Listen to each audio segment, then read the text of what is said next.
Assalamu alaikum students. In last class we were discussing about some important terms related to Bohr's model of an atom, and those terms were valid for only single electron system species. मतलब उस species के लिए जिसमें सिर्फ एक ही electron होगा, ठीक है। और हमने वहाँ पे कुछ चार टर्म डिस्कस किए थे। पहली टर्म हमने डिस्कस की थी वहाँ पे, दैट इज ग्राउंड स्टेट।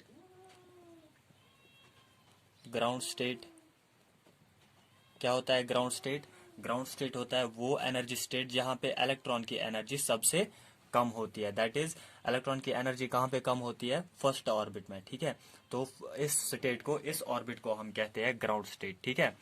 सो यहाँ पे मैंने लिखा है GS, that is ground state. दूसरा हमने पढ़ा था एक्साइटेड स्टेट। एक्साइटेड स्टेट क्या होता है? वो स्टेट, वो एनर्जी लेवल जहां पे मतलब अदर देन ग्राउंड स्टेट, ठीक है। ग्राउंड स्टेट के मतलब फर्स्ट ऑर्बिट के बगैर जो भी एक्साइटेड, जो भी ऑर्बिट्स यहाँ पे आपको मिलेंगे n=2, n=3, n=4, 5, 6 up to infinity, वो सभी एक्साइटेड स्टेट्स कहलाते हैं, ठीक है। तो इसको हम एब्रीवेट करते हैं ES से, ठीक है। सो जो दूसरा ऑर्बिट होगा ये पहला एक्साइटेड स्टेट होगा, that is first excited state. और जो n=3 होगा तीसरा ऑर्बिट, वो सेकंड एक्साइटेड स्टेट। ऐसे ही n=4 फोर्थ ऑर्बिट होगा third excited state. So excited states कहाँ से स्टार्ट होते हैं? n=2 से, दैट इज ऑर्बिट नंबर 2 से, ठीक है। और तीसरा हमने पढ़ा था यहाँ पे आयनाइजेशन एनर्जी। आयनाइजेशन एनर्जी जिसको हमने IE से रिप्रेजेंट किया था। तो क्या होती है ionisation energy? Amount of energy required to remove electron completely. यहां से हमें इलेक्ट्रॉन कंप्लीटली रिमूव करना है, दैट मीन्स हमें इलेक्ट्रॉन लेना है n1 से लेके इन्फिनिटी तक, ठीक है। अब इसके लिए, इस ट्रांजिशन के लिए जितनी एनर्जी चाहिए होगी उसी एनर्जी को हम आयनाइजेशन एनर्जी कहते हैं, ठीक है। और आयनाइजेशन एनर्जी में एनर्जी डिफरेंस, तो आयनाइजेशन एनर्जी कैसे निकाल सकते हैं? Energy difference between two orbits, energy difference कितना होता था? Delta E is 13.6 into z square by n square. This was the formula for calculating energy. Sorry, z square into 1 by n1 square minus 1 by n2 square. We remember n1 इसमें lowest orbit होता है और n2 होता है highest orbit, ठीक है। तो energy difference किसके बराबर आता था? n1 का वैल्यू होता था 1 यहाँ पे, और n2 का वैल्यू है इन्फिनिटी। तो 1/1, 1/इन्फिनिटी, ये 0 बन जाएगा, ये 1 ही रहेगा। तो एनर्जी डिफरेंस कितनी आती थी? दैट इज आयनाइजेशन एनर्जी कितनी होती थी? That was equal to 13.6 z square. Okay, this is the formula for calculating ionization energy. लेकिन ये आयनाइजेशन एनर्जी इलेक्ट्रॉन वोल्ट्स में होता है, ठीक है। अब इसके बाद हमने और एक टर्म पढ़ी थी, that is ionization potential. Ionization potential, इन पे हमने कुछ क्वेश्चंस भी किए थे। आयनाइजेशन पोटेंशियल क्या होता है? Ionisation potential, it is potential required to remove electron from ground state to infinity, that is to remove electron completely from its ground state, ठीक है। इसके लिए जो पोटेंशियल चाहिए वो पोटेंशियल कहलाता है आयनाइजेशन पोटेंशियल। और आयनाइजेशन पोटेंशियल हम कैसे निकाल सकते हैं? आयनाइजेशन पोटेंशियल बराबर होता है ionisation energy divided by charge of electron, ठीक है। तो मैंने एक ट्रिक भी बताई थी आयनाइजेशन पोटेंशियल। अगर सपोज आपको क्वेश्चन में आयनाइजेशन एनर्जी दी गई होगी, suppose 13.6 z electron, z square electron volt, तो आप इलेक्ट्रॉन इसमें से काट दो तो आपको मिलेगा आयनाइजेशन पोटेंशियल, और इसको हम कैलकुलेट करते हैं वोल्ट्स में, ठीक है। अब नेक्स्ट टर्म है जो हमें आज पढ़ना है, that is excitation energy. Excitation energy,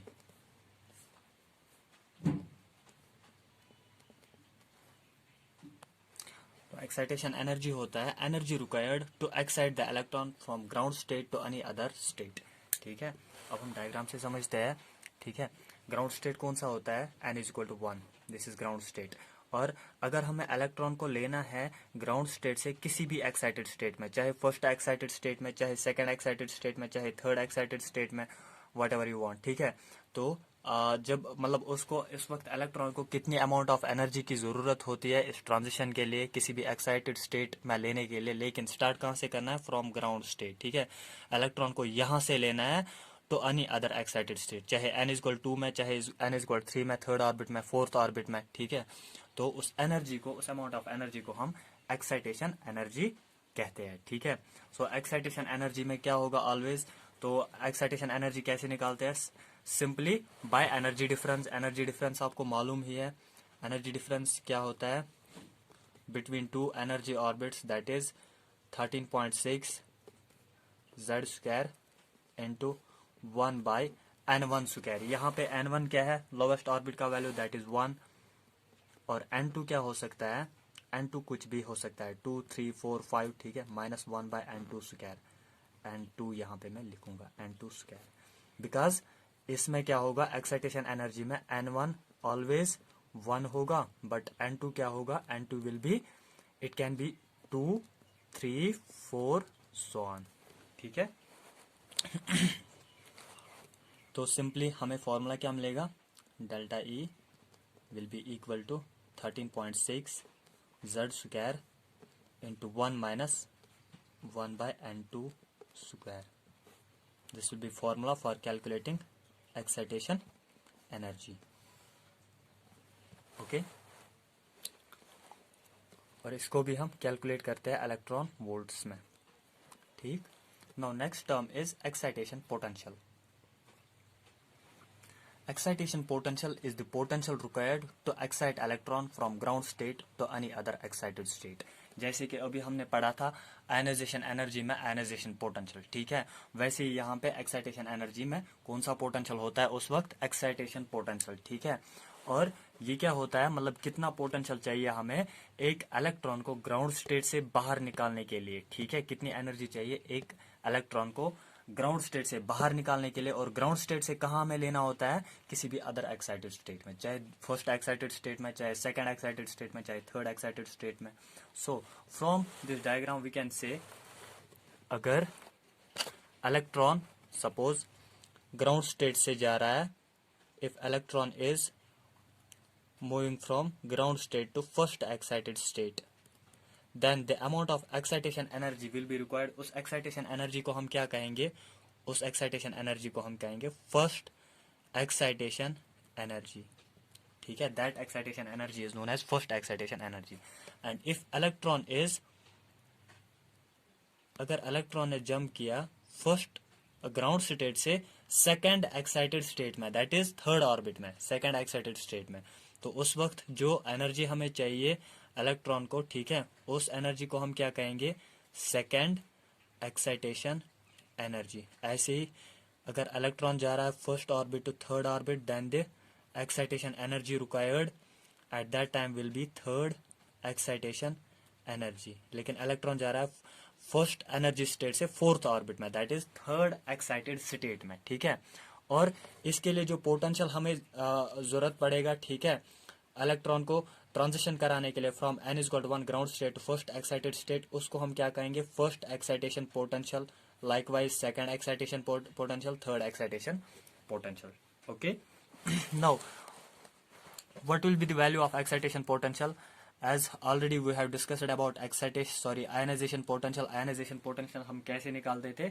Simply ionization energy by charge of electron. तो यहाँ पे भी हम simply ऐसे ही निकाल सकते हैं. Excitation potential will be equal to excitation energy, लेकिन यहाँ पे एक्साइटेशन पोटेंशियल की बात चल रही है, ठीक है। एक्साइटेशन पोटेंशियल दैट मीन्स जो एनर्जी होगी वो कौन सी एनर्जी होगी? Excitation energy divided by charge of electron, ठीक है। और इसका यूनिट आएगा वोल्ट में। सिंपली अगर आपको एक्साइटेशन एनर्जी मालूम है तो एक्साइटेशन एनर्जी किस में होगी? सपोज किसी रेडिएशन, सपोज किसी ट्रांजिशन की एक्साइटेशन एनर्जी आपको मालूम है, सपोज 10 इलेक्ट्रॉन वोल्ट किसी ट्रांजिशन में एक्साइटेशन एनर्जी है, ठीक है।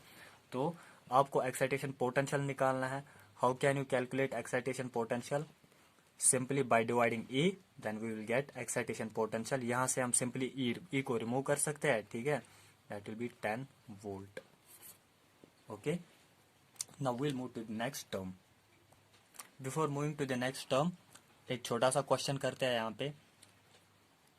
क्वेश्चन क्या है, सपोज हमारे पास क्वेश्चन है calculate first excitation energy and first excitation potential of Li2+ ion lithium dipositive ion. ठीक है, दिस इज आवर क्वेश्चन। तो लिथियम 2+ Z क्या होगा, Z विल बी 3। ठीक है, अब हमें क्या निकालना है, first excitation potential. First excitation potential means suppose this is lithium atom,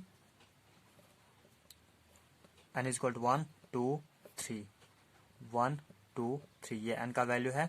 this is first excited state and this is second excited state as we know already.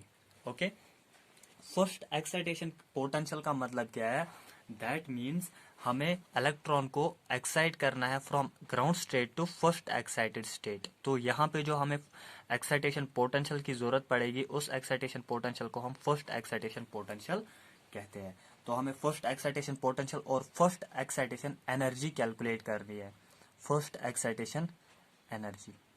Okay, so we can calculate simply by using the formula. Excitation energy का formula क्या है, delta E is equal 13.6 Z square 1 minus 1/n2 square. तो आप excitation energy निकालो, excitation energy, first excitation energy that will be 13.6 Z square, Z क्या है, in this case Z is 3, that is 3 square, that will be 9। Okay, divide by n square. ठीक है, sorry Z square into multiply 1 minus 1/n square according to formula 1/n2 square. n2 कौन सा है, that is first excited state, that is उसका value होगा 2, that is 4, 2 का square बनेगा 4। तो ये बनेगा 13.6 into 9 into 3/4, 3/4। So when we will calculate this, that will be equal to 91.8 electron volt. ये आपको एक्साइटेशन एनर्जी मिला। ठीक है, अब एक्साइटेशन पोटेंशियल कैसे निकाल सकते हैं, excitation potential simply by removing e from excitation energy. तो first excitation potential that will be equal to 91.8 volt. Okay, so this is our answer. Now our next term is separation energy, which is represented by Se. What is separation energy? It is the amount of energy required to separate electron to infinity from any of the excited state. अभी हम ground state से electron निकालते थे, ionisation energy में भी और excitation energy में भी ग्राउंड स्टेट से इलेक्ट्रॉन निकालते थे। अब यहाँ पे सेपरेशन एनर्जी कौन सी एनर्जी होती है, that amount of energy in which electron is remove to infinity. Electron हम इन्फिनिटी तक ले जाते हैं, मतलब एटम से कंप्लीटली रिमूव करते हैं, बट ग्राउंड स्टेट से नहीं। अब हम इस बार करते हैं किसी भी एक्साइटेड स्टेट से। This is ground state, this is first excited state, second excited state, this is third excited state, fourth excited state and so on. Okay, इसमें n का वैल्यू क्या है, n is equal to 1, n is equal to 2, n is equal to 3, n is equal to 4, n is equal to 5। ठीक है, अब हमें ground state से electron नहीं निकालना है, अब हमें इलेक्ट्रॉन निकालना है इन्फिनिटी तक from any of the excited state. चाहे आप इस एक्साइटेड स्टेट से निकाल सकते हो, ठीक है, चाहे आप इस वाले एक्साइटेड स्टेट से निकाल सकते हो, चाहे इस वाले एक्साइटेड स्टेट से निकाल सकते हो, चाहे फोर्थ वाले एक्साइटेड स्टेट से निकाल सकते हो टू इन्फिनिटी। ठीक है, अब इस ट्रांजिशन के लिए कितनी अमाउंट ऑफ एनर्जी चाहिए, उसको हम सेपरेशन एनर्जी कहते हैं। ठीक है, तो सेपरेशन एनर्जी का फॉर्मूला क्या बनेगा, देखो n2 का वैल्यू हमें ऑलवेज पता है, हमें इलेक्ट्रॉन को कहाँ लेना है, इन्फिनिटी तक लेना है। दैट मीन्स n2 होगा always infinity, n2 will B infinity. And n1 का वैल्यू क्या होगा, n1 का वैल्यू कुछ भी हो सकता है, 2 भी हो सकता है, क्योंकि हमें ग्राउंड स्टेट छोड़ना है। बाकी किसी भी एक्साइटेड स्टेट से हम इलेक्ट्रॉन ले सकते हैं। या 2 हो सकता है, 3, 4, 5, ठीक है। सो N1 can be 2, 3, 4, 5 extra so on, ठीक है। तो फॉर्मूला क्या बनेगा, वी नो एनर्जी डिफरेंस का फॉर्मूला होता है 13.6 Z square into 1/N1 square 1/N1 square minus 1/N2 square, ठीक है। वो आएगा बराबर 13.6 Z स्क्वायर। अब यहाँ पे N1 का वैल्यू क्या हो सकता है, कुछ भी, ठीक है, वो आप डाल दो N1 square according to question, और 1/N2 स्क्वायर, N2 का वैल्यू क्या होगा, इन्फिनिटी होगा। 1/इन्फिनिटी किसके बराबर बन जाएगा, 0 के बराबर। So we can write here directly 0। So 1/N1 square minus 0 that will be 1/N1 square. So our formula is for separation energy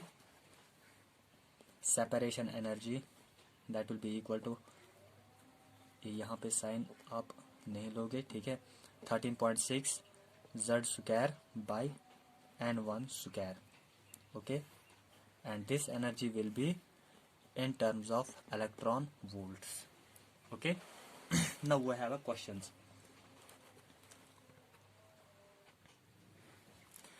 question हमारे पास है, if first excitation potential of hydrogen like sample, कोई hydrogen like sample है, मतलब उसके पास एक ही electron है, उसकी first excitation potential हमें दी हुई है, कितनी है, 15 वोल्ट, ठीक है, 15 volt. Then calculate ionization energy and second excitation potential. तो हमें निकालना है क्या है, आयनाइजेशन एनर्जी निकालना है और निकालना है सेकंड एक्साइटेशन पोटेंशियल। मैं यहाँ पे सिंपली एक फॉर्मूला लिखूंगा आयनाइजेशन एनर्जी का। वी नो आयनाइजेशन एनर्जी बराबर होता है 13.6 Z स्क्वायर, ठीक है। मतलब आयनाइजेशन एनर्जी आपको लेना है इलेक्ट्रॉन को कितनी एनर्जी चाहिए इलेक्ट्रॉन को ग्राउंड स्टेट से इन्फिनिटी तक ले जाने के लिए, ठीक है, वो फॉर्मूला है। और दूसरा क्या हमें निकालना है, सेकंड एक्साइटेशन पोटेंशियल, ठीक है, सेकंड एक्साइटेशन पोटेंशियल, इसका भी फॉर्मूला क्या होगा, 13.6 Z square into second excitation potential, मतलब N2 का वैल्यू कुछ भी हो सकता है, सॉरी N1 का वैल्यू कुछ भी हो सकता है, बट N2 का वैल्यू 0 होगा, ठीक है। तो फॉर्मूला आया था हमें डिवाइडेड बाय N1 स्क्वायर, ठीक है। N1 का वैल्यू होगा इन्फिनिटी, सो 1/इन्फिनिटी 0 बनता है। तो ये N1 पे ही, सॉरी N2 का वैल्यू N2 का वैल्यू इन्फिनिटी है, N2 is equal to infinity, so 1/इन्फिनिटी बन जाएगा 0, ठीक है। अब यहाँ पे कौन सी टर्म वैलिड रहेगी, N1 वाली टर्म, ठीक है।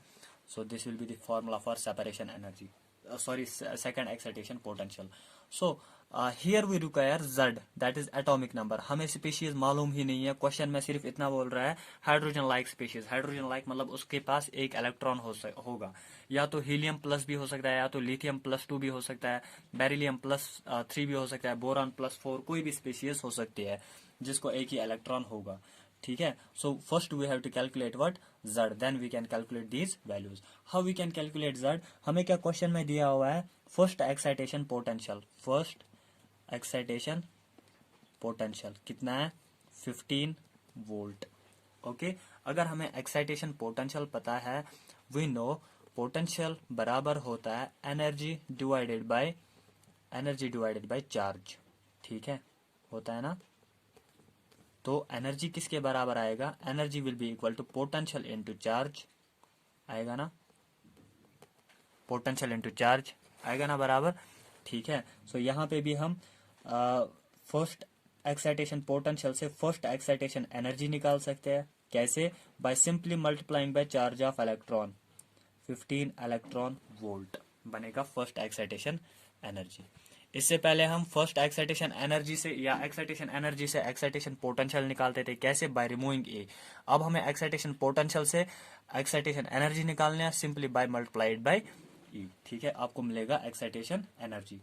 तो फर्स्ट एक्साइटेशन एनर्जी आपको मालूम है, बट फर्स्ट एक्साइटेशन एनर्जी का फॉर्मूला क्या है, first excitation energy that is 15 electron volt, that will be also equal to 13.6 Z square first excitation energy, that means आपको इलेक्ट्रॉन को एक्साइट करना है from ground state to first excited state, आप देख सकते हो इसमें, ठीक है, you have to excite electron from ground state to first excited state, उसी वक्त जो एनर्जी हमें चाहिए उस एनर्जी को हम फर्स्ट एक्साइटेशन एनर्जी कहते हैं, ठीक है। तो फर्स्ट एक्साइटेशन एनर्जी किसके बराबर है, जेड स्क्वायर, और ground state that is n1 का वैल्यू 1 होगा और n2 का वैल्यू क्या होगा 2, that is 1/1 square minus 1/2 square, ठीक। तो किसके बराबर आएगा, that will be equal to 15 is equal 13.6 Z square 1/1 minus 1/4, वो क्या बनेगा, वो बनेगा 3/4। तो आप यहाँ पे इसका वैल्यू निकाल सकते हो 13.6 Z square that will be equal to 15 4 60/3 that is 20, ठीक है 20। तो ये 13.6 जेड स्क्वायर का वैल्यू आपको मिला यहाँ से, ठीक है। इसको हम ऐसे ही रखेंगे, ठीक है। अब आयनाइजेशन एनर्जी किसके बराबर होता है, 13.6 जेड स्क्वायर, ठीक है। तो 13.6 जेड स्क्वायर आपको यहाँ से आ गया है कितना, 20। तो आयनाइजेशन एनर्जी कितनी होगी, that will B 20 electron volt, okay, this will be the value of ionization energy. And now we have to calculate second excitation potential. How can we calculate second excitation potential? That means electron को अब कहाँ से कहाँ ले जाना है, ground state से second excited state में, that is n is equal to 3 में, ठीक है। This is second excited state, n is equal to 3। तो n1 का वैल्यू इस बार 1 है, n2 का वैल्यू 3 है, n1 is equal to 1, n2 is equal 3, ठीक।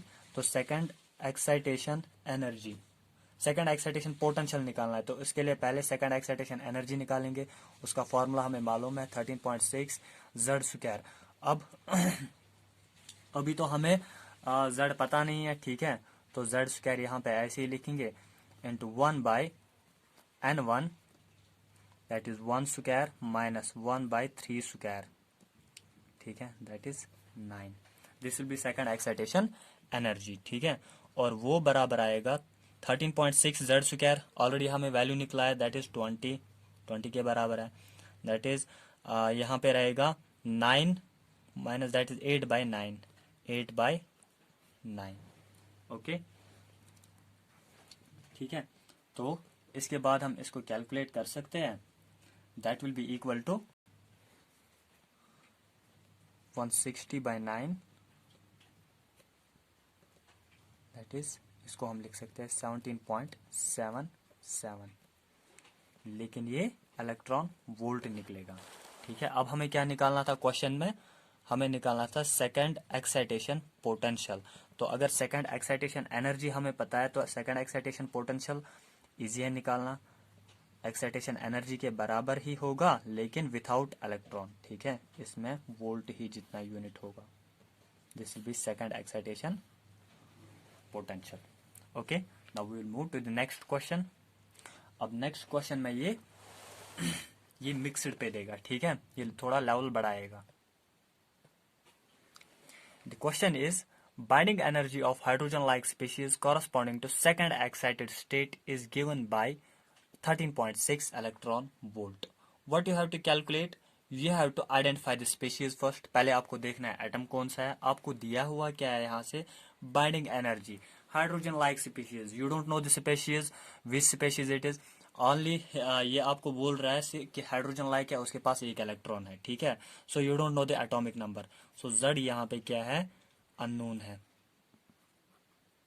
जेड अननोन है, ठीक है। सो जेड को हमें निकालना है, ठीक है। तो जेड हमें पता चलेगा, हमें स्पेशीज पता चलेगा। इसने सिर्फ क्या दिया है, इसने दिया है बाइंडिंग एनर्जी कितना है, और बाइंडिंग एनर्जी किस वाले एक्साइटेड स्टेट में, सेकंड एक्साइटेड स्टेट में, that is n is equal to 3 में, ठीक है। सेकंड एक्साइटेड स्टेट का मतलब है n इज इक्वल 3, ठीक है। एक इलेक्ट्रॉन प्रेजेंट है सेकंड एक्साइटेड स्टेट में, पहले क्वेश्चन को समझते हैं, ठीक है। Suppose if this is nucleus, this is first excited state, second excited state, sorry first state, second, third, और ये होगा फर्स्ट एक्साइटेड स्टेट, ये होगा second excited state, because it's n का वैल्यू होगा 2, इसके n का वैल्यू होगा 3, इसके n का वैल्यू होगा 1। तो इलेक्ट्रॉन कहाँ पे है, इलेक्ट्रॉन यहाँ पे है सेकंड एक्साइटेड स्टेट में, ठीक है। अब यहाँ पे इस इलेक्ट्रॉन और न्यूक्लियस में क्या होता है, इसमें फोर्स ऑफ अट्रैक्शन होता है, ठीक है, because these are opposite charges and this nucleus holds this electron in this orbit, ठीक है। The force of attraction is responsible for holding the nucleus, for holding the electron with the nucleus. Okay, so the energy, what binding energy का मतलब क्या है, कितनी amount of energy चाहिए इस nucleus को, इस इलेक्ट्रॉन को होल्ड करने के लिए यहाँ पे, ठीक है, इसको होल्ड करने के लिए कितनी अमाउंट ऑफ एनर्जी चाहिए, ठीक है, उसको हम बाइंडिंग एनर्जी कहते हैं. बट दूसरा हमने पढ़ा था बाइंडिंग एनर्जी, अगर मैं इसी इलेक्ट्रॉन को यहां से रिमूव करूंगा, अब होल्ड नहीं होने दूंगा, I will make it to remove, मैं इसको इन्फिनिटी तक ले जाऊंगा, ठीक है. तो जब अब अगर मैं इस इलेक्ट्रॉन को इन्फिनिटी तक ले जाऊंगा तो मुझे कितनी अमाउंट ऑफ एनर्जी देनी होगी, उस वक्त मैं एक्साइटेड स्टेट से रिमूव कर रहा हूं up to infinity, that is excitation energy. I had to provide excitation energy to the electron. Sorry, excitation energy, not separation energy. ठीक है, to separate electron from any excited state. So, अगर मैं इस electron को energy दूंगा, that energy will be equal to binding energy, जितनी इसको bind करने के लिए सफिशिएंट है. अगर मैं इतनी अमाउंट ऑफ एनर्जी दूंगा इस इलेक्ट्रॉन को, ये इस इलेक्ट्रॉन को क्या होगा, ये सेपरेट हो जाएगा, it will be completely removed from this atom, ठीक है. तो उसी एनर्जी को हम क्या कहते हैं, सेपरेशन एनर्जी. दैट मीन्स यहां से हमें पता चलता है बाइंडिंग एनर्जी बराबर होगा ऑलवेज सेपरेशन एनर्जी को. Binding energy will be always equal to separation energy. Now what is the separation energy formula, separation energy बराबर होता है 13.6 Z स्क्वायर इंटू 1 बाय, यहाँ पे N2 का वैल्यू क्या है, सॉरी N1 का वैल्यू क्या है, दैट इज 3, ठीक है, N1 का वैल्यू है 3, that is 1 by 3 square, that is 9 minus, और N2 का क्या है 1 बाई इन्फिनिटी, वो 0 ही बनेगा, ठीक है. This is separation energy. Okay, तो सेपरेशन एनर्जी लेकिन बराबर है बाइंडिंग एनर्जी को, और बाइंडिंग एनर्जी हमें क्वेश्चन में वही से दिया हुआ है, that is 13.6 electron volt. That is separation energy भी बराबर होगा 13.6 electron volt, that will be equal to 13.6 Z square divided by 9 होगा ना, ठीक है. तो यहाँ से मुझे क्या मिलेगा, Z का वैल्यू मिलेगा इजीली अब, ठीक है, 13.6 और यहाँ से 13.6 ही कैंसिल करेंगे, तो Z स्क्वायर का वैल्यू क्या आ गया, Z square will be equal to 9 and implies Z is equal to 3, ठीक है. तो Z का वैल्यू हमें क्या आया, दैट इज 3, ठीक है. तो 3 किसका एटॉमिक नंबर है, Z यहाँ पे एटॉमिक नंबर है, तो 3 किसका एटॉमिक नंबर है, तो हमारे पास पहले पार्ट का आंसर क्या होगा, सर 3 एटॉमिक नंबर है लिथियम का, दैट मीन्स ये लिथियम +2 आयन होगा. स्पीशीज कौन होगी हमारे पास, lithium +2 ion, that will be hydrogen like species, क्योंकि इसी का एटॉमिक नंबर होता है 3, ठीक. अब दूसरा पार्ट, इसकी calculate its ionization energy. Now we have to calculate the ionization energy of electron in this orbit, ठीक है, मतलब हमें आयनाइजेशन एनर्जी निकालनी है, ठीक है. दैट मीन्स हमें अब इलेक्ट्रॉन को रिमूव करना है, ठीक है, from n is equal to 1. Atom कौन सा है, लिथियम, ठीक है, लिथियम +2 आयन है, ठीक है. अब n इज इक्वल टू 1 से हमें इलेक्ट्रॉन को रिमूव करना है इन्फिनिटी तक. So what is the formula for calculating ionization energy, we can easily calculate ionization energy now by the formula, that is ionization energy बराबर होता है 13.6 Z स्क्वायर. तो Z का वैल्यू हमें मालूम पड़ गया, दैट इज 3, तो 13.6 इंटू 3 का स्क्वायर वो आएगा 9, तो 13.6 इंटू 9 कितना बनेगा,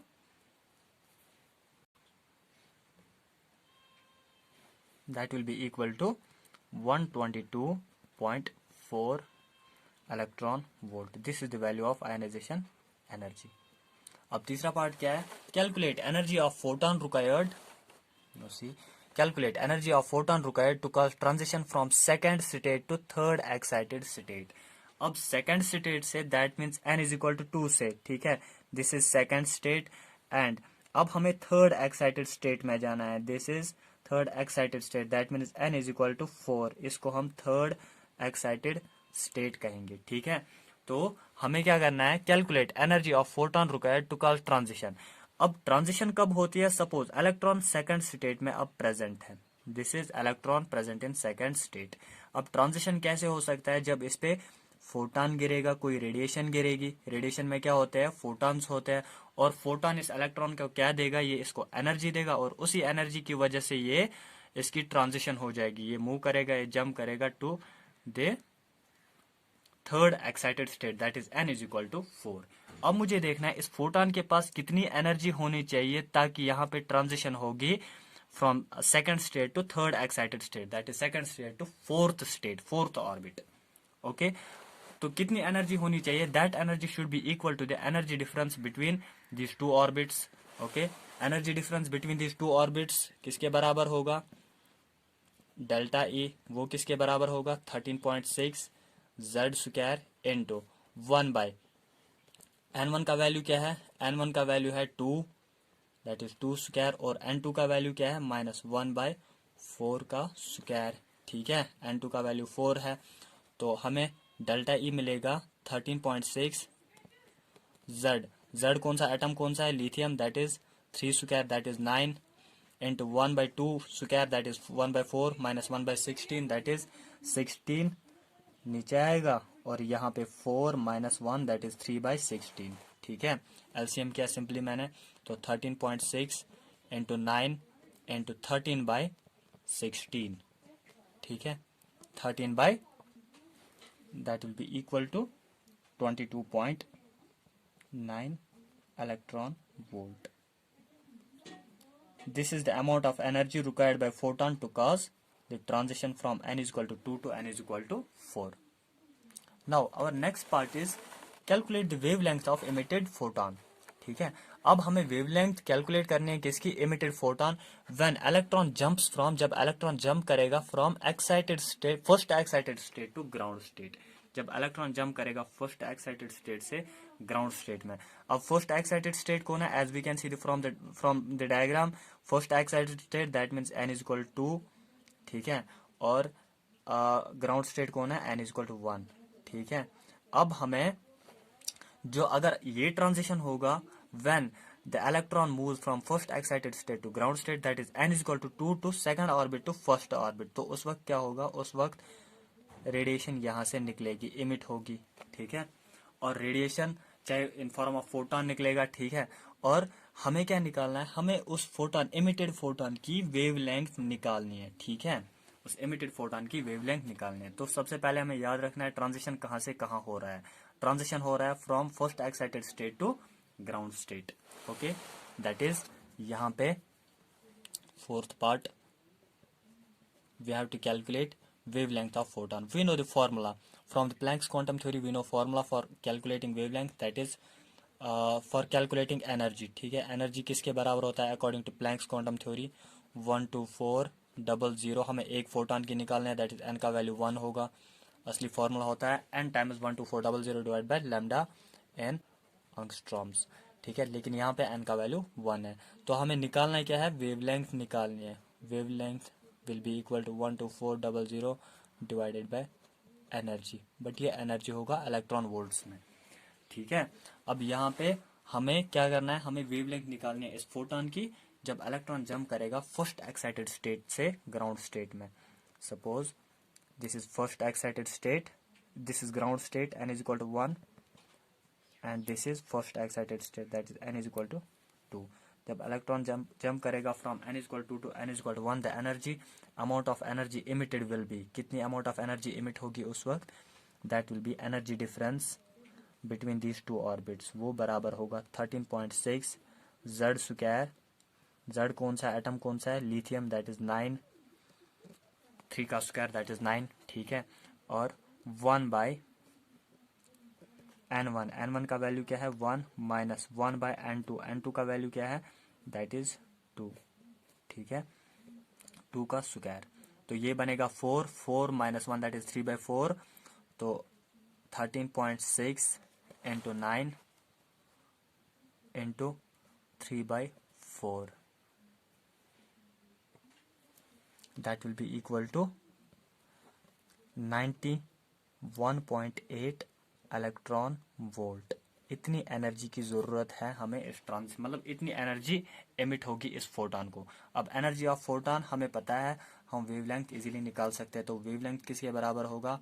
wavelength will be equal to 12400 divided by energy of photon. Energy कितनी निकली?